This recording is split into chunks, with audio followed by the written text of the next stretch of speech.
Hello everyone. तो आज के वीडियो में हम डिस्कस करेंगे transfer messenger RNA. Short form में इसे टीएमआरएनए के नाम से जाना जाता है। और इससे रिलेटेड जो क्वेश्चन है वो अभी जो आपका रिसेंटली सीएसआईआर का एग्जाम हुआ था दिसंबर 2023 का, उसमें ये 2 नंबर में पूछा गया था।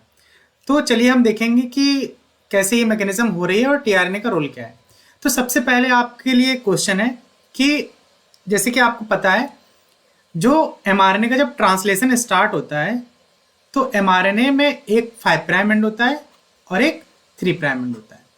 5 प्राइम एंड पर हमारा राइबोसोम आकर के बाइंड करता है और यहाँ से ट्रांसलेशन स्टार्ट होगा और प्रोटीन बनना शुरू होगी, और जो एंड है वो जाकर के 3 प्राइम एंड पर होता है जहाँ पर एक स्टॉप कोडॉन लगा रहता है, जहाँ पर प्रोटीन सिंथेसिस कंप्लीट हो जाती है। और जो हमें इस प्रोसेस के बाद में जो हमें प्रोटीन मिलेगी वो हमारी कंप्लीट प्रोटीन रहती है। अब एक कंडीशन ऐसी दी गई है कि जो आपका एमआरएनए है उसमें जो आपका स्टॉप कोडॉन है वो है ही नहीं। मान लीजिए जैसे आपका ये कंप्लीट एमआरएनए था और ये दूसरा एमआरएनए है जिसमें आपका स्टॉप कोडॉन नहीं है, यानी कि यहाँ पर क्या है, स्टॉप कोडॉन आपका मिसिंग है। तो ट्रांसलेशन स्टार्ट तो नॉर्मली होगा, आरएनए से राइबोसोम बाइंड करेगा, ट्रांसलेशन स्टार्ट होगा और यहाँ तक कि प्रोटीन बनेगी भी। लेकिन जब आरएनए से ये हमारा मान लो राइबोसोम है और ये हमारा एमआरएनए है, लेकिन एमआरएनए कंप्लीट नहीं है ना, वहाँ पे कोई टर्मिनेशन कोडॉन है, तो प्रोटीन तो बनेगी, हाफ प्रोटीन बन पाएगी। लेकिन क्या होगा कि जब टर्मिनेशन कोडॉन नहीं होगा तो वो प्रोटीन जो है वो टर्मिनेट नहीं हो पाएगी और राइबोसोम और आरएनए का जो कॉम्प्लेक्स है वो सेल में बना रहेगा। ठीक है। तो मानो जब कभी ऐसी कंडीशन आ गई है कि राइबोसोम और एमआरएनए का कॉम्प्लेक्स बन गया है तो क्या ये राइबोसोम और एमआरएनए हमेशा के लिए बेकार हो जाएंगे? नहीं। तो जो बैक्टीरियल सेल होते हैं उन्होंने अपने आप में एक ऐसी मैकेनिज्म डेवलप किया है जिसके द्वारा वो इस राइबोसोम और एमआरएनए को अलग कर सकते हैं। तो इसमें जो रोल प्ले करते हैं वो होते हैं हमारे टीएमआरएनए। तो इसको आज हमें इस पूरे लेक्चर में डिस्कस करना है। तो हमारा आज का टारगेट क्या है कि the rescue of A bacterial ribosome stand मतलब फंस गया है कहीं पर on an incomplete mRNA molecule. जो कहां पर स्टक हो गया है, जो हमारा इनकम्प्लीट एमआरएनए मॉलिक्यूल है इस पर जो राइबोसोम स्टक हो गया उसे हमें राइबोसोम और एमआरएनए दोनों को क्या करना है, रिलीज करना है। तो आज की वीडियो में हमें इसके बारे में डिस्कस करना है। तो सबसे पहले हम बात करते हैं टीएमआरएनए की। तो टीएमआरएनए मतलब जैसे कि इसमें आपको नाम में दिख रहा है कि इसमें ट्रांसफर आरएनए का भी पार्ट है और मैसेंजर आरएनए का भी पार्ट है। तो इस वजह से इसको शॉर्ट फॉर्म में नाम दे दिया है टीएमआरएनए। टीएमआरएनए इज ए बाइफंक्शनल आरएनए। 2 फंक्शन है, एक टीआरएनए का भी वर्क कर रहा है और एक एमआरएनए का भी वर्क कर रहा है। That has the property of a tRNA and an mRNA, जिसके पास दोनों प्रॉपर्टी है, टीआरएनए की भी है और एमआरएनए की, इसलिए इसको नाम दिया गया है क्या, tmRNA. These 2 functions to release ribosome start during translation and target the nascent polypeptide for degradation. इसके 2 फंक्शन हो गए। पहला क्या है कि जो हमारा ये राइबोसोम है, राइबोसोम पर जो एमआरएनए स्टक कर गया है, इस एमआरएनए को राइबोसोम से अलग करना, यानी कि राइबोसोम को रिलीज कराना है। और दूसरा जो ये नेसेंट पॉलीपेप्टाइड जो है, ये इसके पास कंप्लीट सीक्वेंस तो है नहीं, पीछे का सीक्वेंस तो है नहीं ना, तब ना स्टॉप कोडॉन है। तो इस प्रोटीन को क्या करना है, इस प्रोटीन को भी इसको डिग्रेड कराना है। तो ये 2 काम दिए गए हैं किसको, टीआरएनए को। जो बैक्टीरियल सेल में जो टीएमआरएनए जो पाया जा रहा है, टीआरएनए नहीं टीएमआरएनए, तो जो बैक्टीरियल सेल में जो टीएमआरएनए पाया जा रहा है उसको नाम दिया जाता है एसएसआरए। तो जो बैक्टीरिया में टीएमआरएनए पाया जा रहा है उसको नाम दिया गया क्या, एसएसआरए। कभी आपसे टीएमआरएनए की मैकेनिज्म पूछ ले या फिर एसएसआरएनए की मैकेनिज्म पूछ ले, आप दोनों एक ही समझेंगे। इज ए 457 न्यूक्लियोटाइड टीएमआरएनए, जो एसएसआरए आरएनए होता है ये 457 न्यूक्लियोटाइड लॉन्ग टीएमआरएनए है। That include a region at its 3 prime end that strongly resemble at resemble tRNA alanine. अब देखिए ये हमारा हो गया, ये है हमारा SSRA। ये हमारा एक है क्या, ये जो आपको यहां स्ट्रक्चर दिख रहा है ये हमारा एक टीएमआरएनए है। तो जो यहां पे देखें ये आप इसका 3 प्राइम है और ये 5 प्राइम है। इस आरएनए के पास जो 3 प्राइम एंड होता है ये स्ट्रक्चर मिमिक करता है जो ट्रांसलेशन में टीआरएनए एमाइनो एसिड को लेकर आता है ना, तो ये इसका जो स्ट्रक्चर है 3 प्राइम वाला ये मैच करता है जो एलानिन का टीआरएनए होता है उससे। इतनी चीज आपको समझ में आ गई कि नहीं। और इसके पास में स्टॉप कोडॉन भी होता है और यहां से लेकर के यहां तक का जो है ये एमआरएनए की तरह वर्क करता है। तो हमारे वाले केस में क्या था कि हमारे पास स्टार्टिंग का तो था, लेकिन जो एंड का यहाँ पर जो स्टॉप कोडॉन है वो मिसिंग है, तो वो हमें प्रोवाइड करेगा कौन, जो यहाँ पर हमारा टीएमआरएनए है, यहाँ से हमें स्टॉप कोडॉन मिल जाएगा। अब मैकेनिज्म कैसे हो रही है वो हम देखते हैं। तो देखिए यहाँ पर जैसे हमारा क्या हुआ, ये हमारा राइबोसोम है और ये हमारा इनकम्प्लीट एमआरएनए था, 5 प्राइम पर बाइंड हुआ राइबोसोम और सिंथेसिस करते हुए ये अमीनो एसिड हमारे लगते गए। और एक कंडीशन ऐसी आएगी जब एमआरएनए जो है वो 3 प्राइम स्टॉप कोडॉन नहीं मिलेगा, तो उस कंडीशन में ये आकर के यहाँ पर स्टॉप कर गया। अब राइबोसोम और एमआरएनए दोनों कॉम्प्लेक्स फॉर्म में, और ये यहाँ से अलग नहीं हो पाएगा क्योंकि राइबोसोम को रिलीज करने के लिए रिलीज फैक्टर चाहिए होता है, उसके लिए स्टॉप कोडॉन का होना बहुत जरूरी है। तो इस कंडीशन में राइबोसोम जो है वो स्टार्ट कर गया है 3 प्राइम एंड ब्रेक होने के कारण एमआरएनए के। तो इस कंडीशन में क्या होगा कि हमारा जो SSARNA है वो यहाँ पर आएगा और इसका जो 3 प्राइम एंड है वो हमारा मैच करता है किसकी तरह, जो एलानिन का टीआरएनए है उसकी तरह। और जैसा कि आपको पता है जब आप ट्रांसलेशन पढ़ते हैं तो वहां पर टीआरएनए को ए साइड पर लेकर आने का काम करता है कौन, EFTU GDP बाउंड फॉर्म में होता है जो, ठीक है।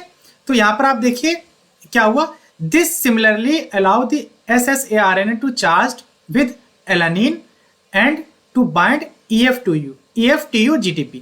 तो अभी ये चार्ज एक्टिवेटेड फॉर्म में नहीं है, तो इसको हमें एक्टिवेट करना होगा। ये हम आपको बताएंगे टीआरएनए का एक्टिवेशन कैसे है जब हम लोग पढ़ रहे हैं वहां पर क्या मॉलिक्यूलर बायोलॉजी में ट्रांसलेशन, ठीक है। तो वहां पर हमने इसकी पूरी चार्जिंग के बारे में डिस्कस करेंगे। तो अभी आप ये समझ लीजिए कि EFTU जो है वो टीआरएनए जो एलानिन की तरह वर्क कर रहा है यहाँ पर, तो इसके ऊपर हमने एलानिन को लोड करा लिया, तो हमारा ये टीआरएनए क्या हो गया, चार्ज हो गया, और इसको यहाँ पर लेकर आने का काम कर रहा है कौन, EFTU। जो हमारा टीआरएनए एलानिन है इसको EFTU जो है वो इस राइबोसोम के ए साइड पर लाने का काम कर रहा है, इतना आपको समझ लेना है, ठीक है। अब आपका क्या हुआ कि जो एलानिन वाला जो टीआरएनए जो वर्क कर रहा है ये SSARNA एलानिन के टीआरएनए की तरह, तो जब ये यहाँ पर आ गया तो राइबोसोम समझेगा क्या कि ये इसका ही आगे का पार्ट है, तो इस एलानिन को यहाँ से लेकर के जो ये नेसेंट पॉलीपेप्टाइड जो बन रही थी इसके ऊपर एलानिन को क्या कर दिया जाएगा, ट्रांसफर कर दिया जाएगा। जब यहाँ पर ये ट्रांसफर हो गया उसके बाद में ये आगे की तरफ मूव कर जाएगा।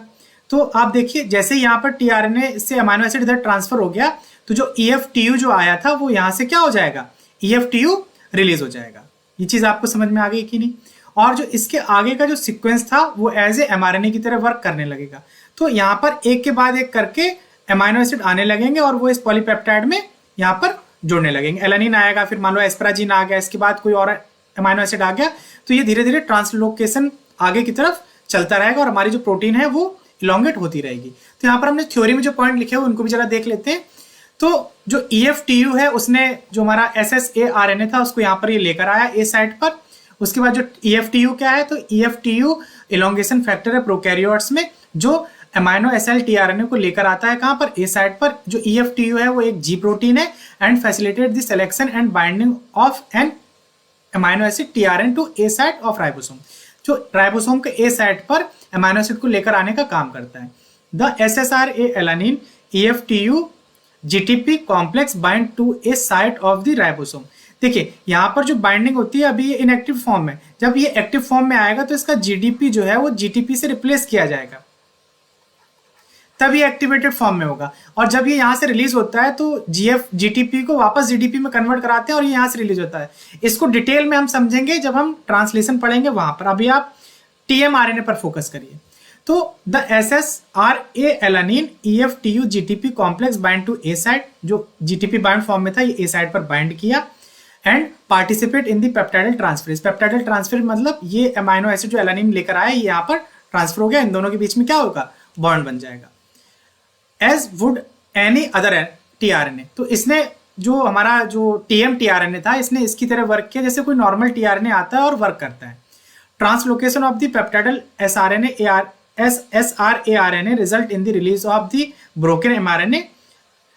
Remarkably, translocation of SSRA also result in the portion of RNA entering the mRNA binding channel of the ribosome. जो हमारा TMRNA है इसके आगे का सीक्वेंस जो है वो mRNA की तरह वर्क करेगा और ये लास्ट में क्या होगा कि जो हमारी नेसेंट पॉलीपेप्टाइड बन रही थी तो जब ये वर्क किया इसने mRNA की तरह, तो देखिए आप यहाँ पर आपको दिख पा रहा है कि हमने इस वाली इमेज में देखा ये हमारा स्टॉप कोडॉन है। तो जब ये mRNA की तरह यहाँ से सीक्वेंस mRNA की तरह वर्क करने लगा तो ये कंडीशन ऐसी आएगी जब ये यहाँ पर पहुंच जाएगा टर्मिनेशन कोडॉन पर, तो उस कंडीशन में क्या होगा कि जो प्रोटीन है वो हमारी टर्मिनेट हो जाएगी। तो तब तक जब तक प्रोटीन का टर्मिनेशन हुआ है तब तक उसने क्या किया, 10 अमाइनो एसिड यहाँ पर लगा दिए जो कोड किए गए जो हमारा टीएमआरएनए था उसके द्वारा। ठीक है, जैसे ही यहाँ पर ये 10 अमाइनो एसिड लग गए और राइबोसोम हमारा रिलीज हो जाएगा, एमआरएनए भी रिलीज हो जाएगा और जो प्रोटीन बन गई वो भी रिलीज हो जाएगी। जैसे ये प्रोटीन सेल के साइटोप्लाज्म में रिलीज होगी, सेल है, इस साइटोप्लाज्म में प्रोटीन रिलीज हुई, तो इसके पीछे जो है वो 10 अमाइनो एसिड ऐसे लगे हैं जो इस प्रोटीन में नहीं थे। तो इस जो ये 10 अमाइनो एसिड का जो सीक्वेंस लगा है, इसको जो साइटोप्लाज्म में जो प्रोटीएजेस प्रेजेंट होते हैं वो इसको रिकॉग्नाइज कर लेंगे और इसको यहाँ से क्या करेंगे, क्लीव कर देंगे। जैसे ही यहाँ से क्लीव होकर के हटेगा तो जो ये आगे का सीक्वेंस है ये अगर रह गया सेल में तो ये एबनॉर्मलिटी कोई कॉज कर सकता है। तो उस कंडीशन में क्या होगा, इसको प्रोटियोसोमल डिग्रेडेशन द्वारा डिग्रेड करके सेल में खत्म कर दिया जाएगा। तो इस तरह से बैक्टीरिया ने क्या किया, अपने राइबोसोम को और जो इनका आधा ट्रंकेटेड एमआरएनए था वो जो यहाँ पर फंस चुके थे दोनों, तो उनको यहाँ पर इसने इस मैकेनिज्म द्वारा रिलीज करा दिया। तो this portion of SSRA RNA act as mRNA and encode 10 codon followed by a stop codon. तो जो ये इतना पोर्शन था इसने mRNA की तरह वर्क किया और इसने 10 अमाइनो एसिड लगाए, उसके बाद में स्टॉप कोडॉन आया और ये नॉर्मली टर्मिनेट हो गया। The net result of SSRA binding is that when the defective mRNA is released from the ribosome, जो डिफेक्टिव mRNA था वो राइबोसोम से रिलीज हो जाएगा। तो यहाँ पे दोनों का रिलीज हो रहा है, राइबोसोम भी रिलीज हो रहा है और जो डिफेक्टिव mRNA है वो भी रिलीज हो रहा है। The protein encoded by the incompleted mRNA is fused to 10 amino acid polypeptide tag। तो यहाँ पर देखिए आपको यहाँ पे 10 अमाइनो एसिड का टैग दिख रहा है जो इसके C टर्मिनल पर है। And the ribosome is recycle, तो राइबोसोम भी रिसाइकिल हो गया, mRNA भी रिसाइकिल हो गया और जो ट्रंकेटेड प्रोटीन आ गई वो भी साइटोप्लाज्म में आ गई।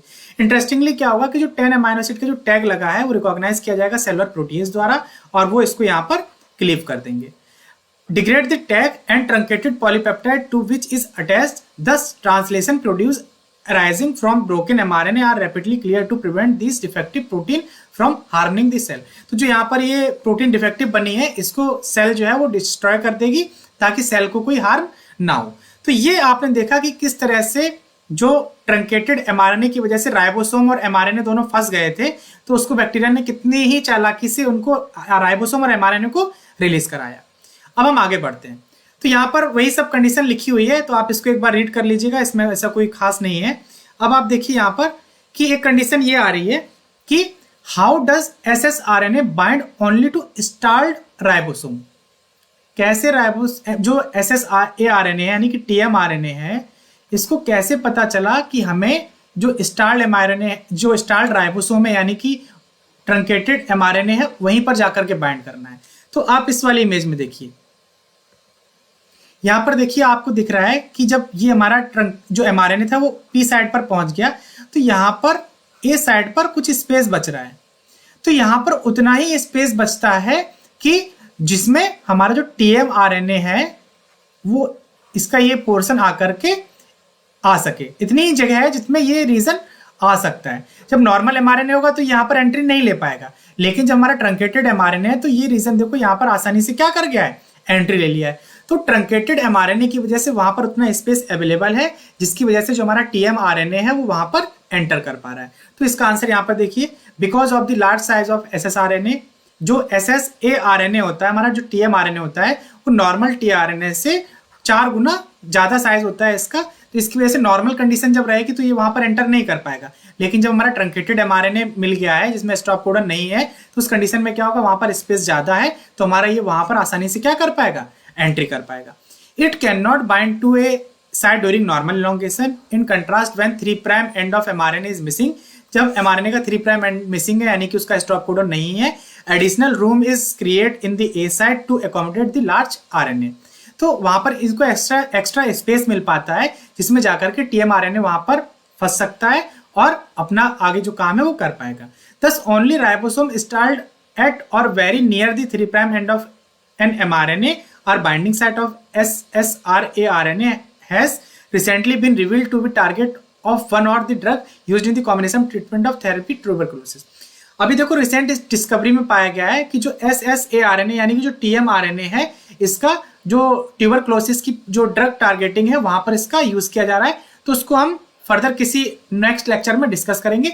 तो इस वीडियो में आपने देख लिया कि कैसे टीएमआरएनए ने जो ट्रंकेटेड हमारा एमआरएनए है उसको और राइबोसोम की रिसाइकलिंग में हेल्प की है।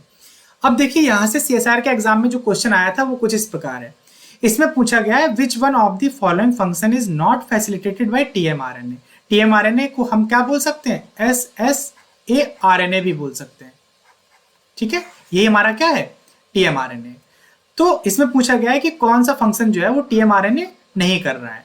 तो पहले ऑप्शन में देखिए क्या कह रहा है, addition of a stop codon at the 3' end of a defective and truncated mRNA.